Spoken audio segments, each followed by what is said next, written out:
और खबर यह है कि इस्तेहकाम पाकिस्तान पार्टी के अहदेदारों का ऐलान कर दिया गया है। अब्दुल अलीम खान को पार्टी का सदर और आमिर कयानी को सेक्रेटरी जनरल मुकर्रर कर दिया गया है।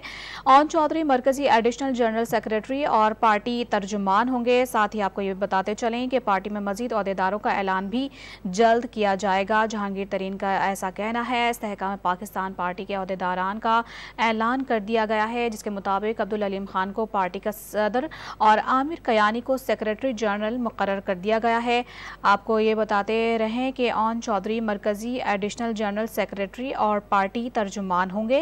और आपको ये बताते चलें कि जहांगीर तरीन की जानिब से ये भी कहा गया है कि मजीद अहदेदारों का ऐलान भी जल्द ही कर दिया जाएगा। तो इस्तेहकाम पाकिस्तान पार्टी के अहदेदारान का ऐलान किया गया है, जिसके मुताबिक अब्दुल अलीम खान को पार्टी का सदर और आमिर कयानी को सेक्रेटरी जनरल मुकर्रर कर दिया गया है। जबकि पैटर्न इन चीफ जहांगीर तरीन ने अहदेदारान का ऐलान किया है। मजीद अहदेदारान का ऐलान भी जल्द ही मुतवक्के है, ऐसा उनका कहना है।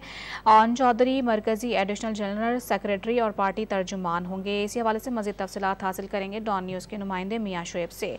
मियां शुएब बताएगा, बाकी जो अहदेदारान हैं उनका ऐलान कब तक मुतवक्के है?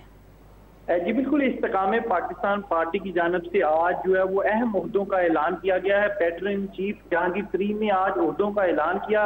अब्दुल अलीम खान तहरीके जो इस्तेकाम पाकिस्तान पार्टी के सदर मुकर्रर किए गए। इसी तरह आमिर कयानी जो साबिक तहरीके इंसाफ के जनरल सेक्रेटरी थे, उनको सेक्रेटरी जनरल मुकर्रर किया गया। और जबकि ओन चौधरी को पार्टी के मरकजी एडिशनल जनरल सेक्रेटरी और पार्टी तर्जमान मुकर्रर किया गया है। और जबकि जो जराए बताते हैं उनके मुताबिक जहांगीर तरीन की जानब से जल्द जो बाकी ओहदे हैं उनका भी ऐलान किया जाएगा। इसी तरह पंजाब और दीगर सूबों में भी जो ओहदों का ऐलान है वो जल्द किया जाएगा। जी, इस्तेहकाम पाकिस्तान पार्टी के अहदेदारान का ऐलान कर दिया गया है, जिसकी तफसील बता रहे थे मियां शुएब। बहुत शुक्रिया आपका।